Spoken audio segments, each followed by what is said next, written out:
Good morning, students. How are you? You are all fine?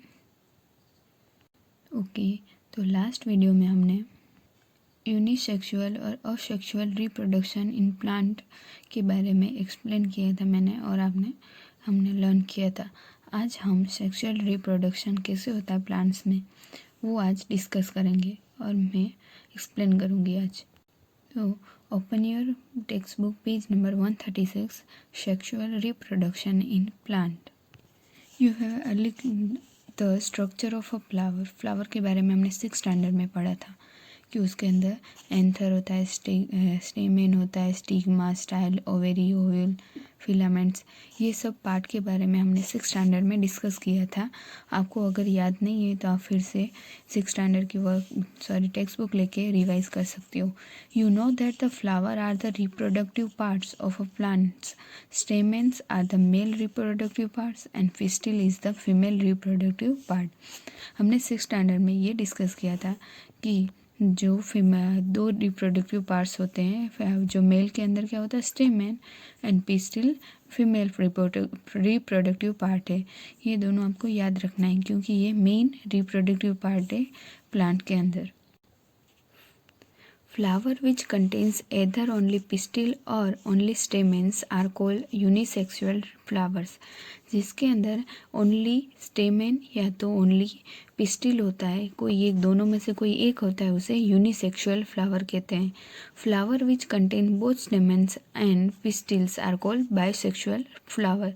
और जिसके अंदर both होते हैं यानी कि फ्लावर स्टेमेन एंड पिस्टिल दोनों होते हैं उसे बाइसेक्सुअल फ्लावर कहते हैं। जैसे कि corn, papaya and cucumber unisexual flower, यानी कि कॉर्न, पपैया जैसे जो उसके जो प्लांट होते हैं उसके अंदर ओनली या तो स्टेमेन होता है या तो पिस्टिल होता है, तो ये ऐसे फ्लावर है जो यूनिसेक्सुअल फ्लावर है।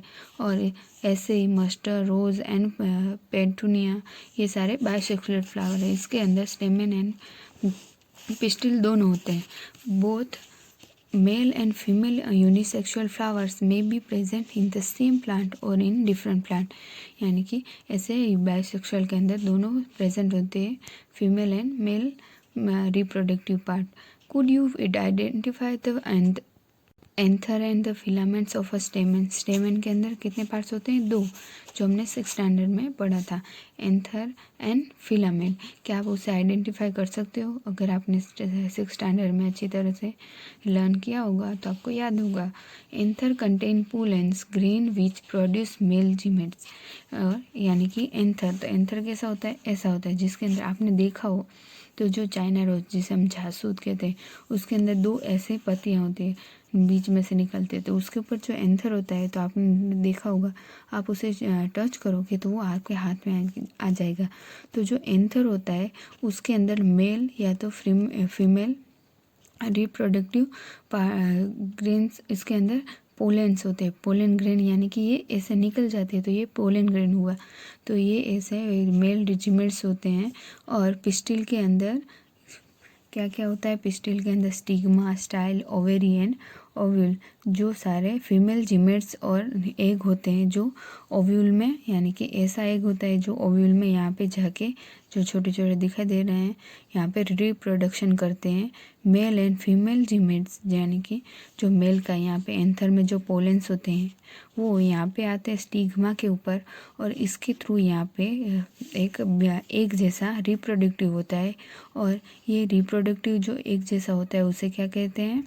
जायगोट कहते हैं। यानी in sexual reproduction a male and female gametes fuse to form a zygote, यानी जो एंथर के ऊपर पोलन होता है वो स्टिग्मा के ऊपर आके यहाँ पे आता है। उसके बाद ये दोनों का फ्यूज़न होने के बाद जो रिप्रोडक्टिव होता है, यानी कि यहाँ पे ओव्यूल में जो एक रिप्रोडक्टिव होते हैं उसे क्या कहते हैं? जायगोट कहते हैं। अंडरस्टूड? ये हमने 6th स्टैंडर्ड में भी डिस्कस किया था। उसके बाद आता है पॉलिनेशन, जो बहुत ही इम्पोर्टेंट पार्ट है। Generally pollen grains have a touch protective coat which prevents them from drying up. यानी कि जो पोलन ग्रेन्स होते हैं, जो पोलन ग्रेन यानी स्टिग्मा यहाँ पे इसके अंदर होते हैं, पोलन एंथर के अंदर। तो ये एक ऐसे प्रोटेक्टिव कोट के अंदर होते हैं जिसे जो ड्राई ना हो जाए उसके लिए उसे पैक किया सेफली रखा होता है। उसका जो कोट होता है वो से प्रोटेक्टिव पार्ट होता है। Since pollen grain are light they can be carried by wind and water, यानी कि ये जो पोलन होते हैं, पोलन ग्रेन, वो बहुत ही लाइट होते हैं, इसलिए वो विंड के थ्रू यानी कि हवा में और पानी के थ्रू इजीली पास आउट हो सकते हैं एक प्लेस से दूसरी प्लेस तक। Insect visit flower and carry away pollen on their bodies, और इंसेक्ट के थ्रू भी ये हो सकता है पोलिनेशन, क्योंकि जो इंसेक्ट्स फ्लावर के ऊपर बैठते हैं तो उसके अंदर जो पोलन ग्रेन्स होते हैं वो उसकी बॉडीज़ के अंदर कैरी चिपक जाते हैं। और some of pollen lands on the stigma, और वो दूसरे जो इंसेक्ट्स के ऊपर फ्लावर पोलन ग्रेन होते हैं वो स्टिग्मा के ऊपर जाके बैठते हैं और वहाँ पे पोलन ट्रांसफ़र हो जाते हैं anther to the stigma. Anther से स्टिग्मा के थ्रू स्टिग्मा में फ्लावर के जो पोलन ग्रेन्स होते हैं वो ट्रांसफ़र हो जाते हैं, और इस प्रोसेस को क्या कहते हैं, पोलिनेशन। या इसकी डेफिनेशन यहाँ पे है जो आपको याद रखनी है। The transfer of pollen from the anther to the stigma of a flower is called pollination. If the pollen lands on the stigma of the same flower or anther flower of the same plant, और ये pollination process एक same plant में भी एक same flower में भी हो सकती है, क्योंकि उसके अंदर दोनों स्टिग्मा एंड एंथर दोनों, यानी कि बायसेक्सुअल हमने जो पढ़ा कि एक बहुत रिप्रोडक्टिव पार्ट एक फ्लावर के अंदर होते हैं, तो ये एक सेम फ्लावर में प्रोसेस हो सकती है पोलिनेशन। और इस प्रोसेस को क्या कहते हैं, सेल्फ पोलिनेशन। और एक दूसरे के यानी एक प्लांट से दूसरे प्लांट तक होती है उसे क्रॉस पोलिनेशन कहते हैं। इसकी डेफिनेशन यहाँ आपको रीड कर लेनी है, okay.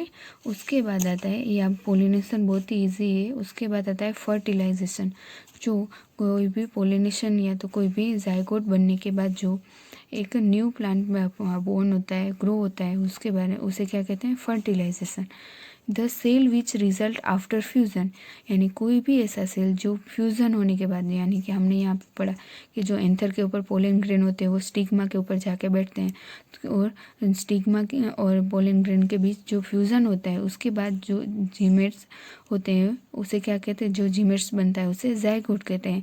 The process of fusion of male and female gametes is called fertilisation, यानी कि जो मेल एंड फीमेल का जो रिप्रोडक्टिव पार्ट दोनों का फ्यूज़न होने के बाद जो न्यू जायगोट जीमेट्स रिप्रोड्यूस होता है जिसे हम जायगोट कहते हैं, और उस प्रोसेस को क्या कहते हैं, fertilisation.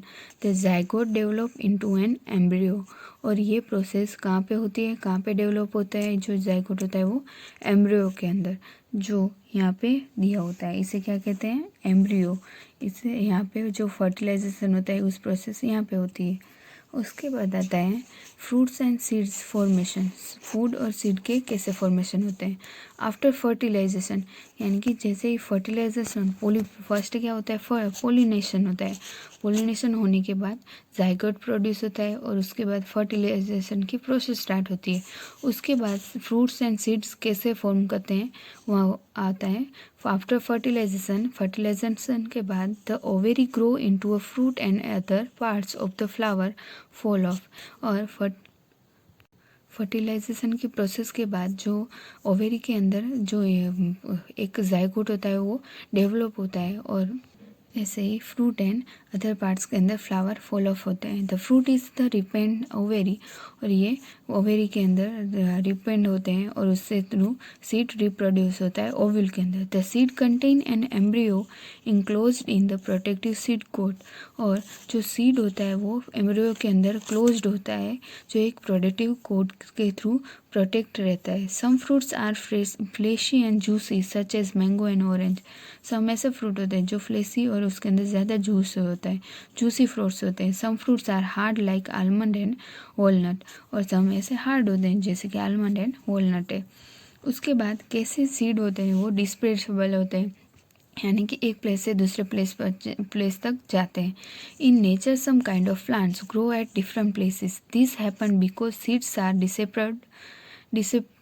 Disperse to different places, यानी कि ये क्यों होते हैं कि एक प्लेस से दूसरे डिफरेंट प्लेस पे डिफरेंट टाइप के फ्लावर्स या तो प्लांट्स होते हैं, क्योंकि ये एक सीड डिस्प्रेड होते हैं डिफरेंट प्लेसेस पे।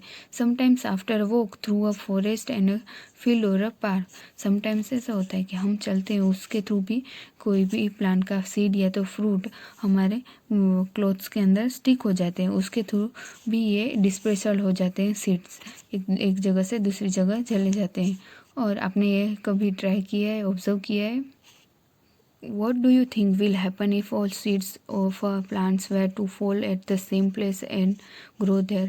अगर जो ये सीड्स होते हैं वो एक ही जगह पे कहीं पे से डिस्प्रेसेबल ना होते और एक ही जगह पे ग्रो होते और एक ही जगह पे रहते हो तो क्या होता? एक ही जगह पे कितने सारे प्लांट्स, सेम प्लांट एक ही जगह पे और एक ही प्लेस पे हो जाते हैं। There would be sever competition for sunlight, और उससे कंपटीशन हो जाता है, सनलाइट सारे प्लांट्स को नहीं मिलता, वाटर, मिनरल, स्पेस, ये सारी प्रॉब्लम्स आती। इसलिए seeds would not grow into healthy plants, और वहाँ पे हेल्दी प्लांट्स नहीं होते। प्लांट्स बेनिफिट बाय सीड डिसेप्टल, इसलिए प्लांट्स के लिए ये बेनिफिट होता है कि जो सीड होते हैं वो डिसेपर्स हो जाते हैं। It prevents competitions between the plants and its own seedlings for sunlight, water and minerals, और ये सब उसके लिए भी कंडीशंस सारी कंडीशंस अच्छी होती है, बेनिफिशियल होती है। It also enable the plants invade into habitats for wider distribution, और इसके थ्रू डिस्ट्रीब्यूशन हो जाने के बाद न्यू हैबिटेट के हिसाब से वो डिवाइड हो जाते हैं। Seed and fruits of plants are carried away by winds, water and animals, जो सीड होते हैं वो सीड एंड फ्रूट्स जो प्लांट के होते हैं वो किसके through? Wind, water and animals के थ्रू डिसेपर्स होते हैं। Winged seeds such as those of drumstick and maple, ये जो यहाँ पे दिए हुए हैं उसके सीड्स ऑफ ग्रासेस और हेरी सीड्स ऑफ ओक एंड हेरी फ्रूट्स ऑफ सनफ्लावर, ऐसे जो फ्रूट्स होते हैं उसके जो ओक उसके जो फ्रूट्स और फ्लावर्स होते हैं वो हैरी होते हैं, यानी कि लाइट होते हैं, तो वो इजीली विंड के थ्रू एक प्लेस से दूसरे प्लेस तक जा सकते हैं, और वाटर के थ्रू भी। This fruits of seed usually develop floating ability in the form of spongy and fibrous outer coat as in coconut, जैसे कोकोनट के अंदर फाइबरस आउटर कोट होते हैं और स्पॉन्जी होते हैं, तो ऐसे जो होते हैं वो डेवलप करने लिए फ्लोटिंग एबिलिटी रखते हैं। Some seeds are dispersed by animals, जो सम ऐसे सीड्स होते हैं जो एनिमल्स के थ्रू भी एक जगह से दूसरी जगह जा सकते हैं। कैसे? Specially spiny seeds with hooks with get attach to the bodies of animals and by carried to distance places. ऐसा एग्जाम्पल है ज़ैंथेनियम एंड यूरेना, जो यहाँ पे आपको दिए हुए ज़ैंथेनियम और यूरेना का।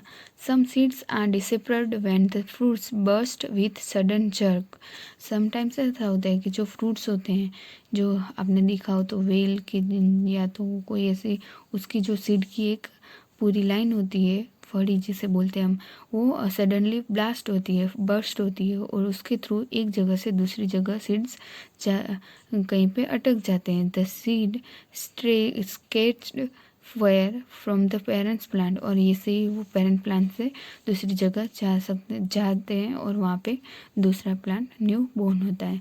This happen in the case of castor and balsam, और ये ऐसे प्लांट, ये इसके एग्जांपल यहाँ पे दिए हुए हैं। ओके स्टूडेंट, अंडरस्टैंड कैसे सेक्सुअल एंड असेक्सुअल रिप्रोडक्शन होता है प्लांट के अंदर। ये आपको चैप्टर अच्छी तरह से पढ़ना है, और अगर आपको कुछ समझ ना आए तो मुझे पूछ सकते हो, क्योंकि इसका नेक्स्ट पार्ट आपको 8th स्टैंडर्ड में आता है, इसलिए ये चैप्टर आपको केयरफुली रीड करना है और उसके बाद ही आपको इसके क्वेश्चन आंसर्स लिखने हैं। ओके, यहाँ पे हमारा 12 चैप्टर कंप्लीट होता है, और नेक्स्ट न्यू चैप्टर हम नेक्स्ट वीडियो में स्टार्ट करेंगे। Thank you.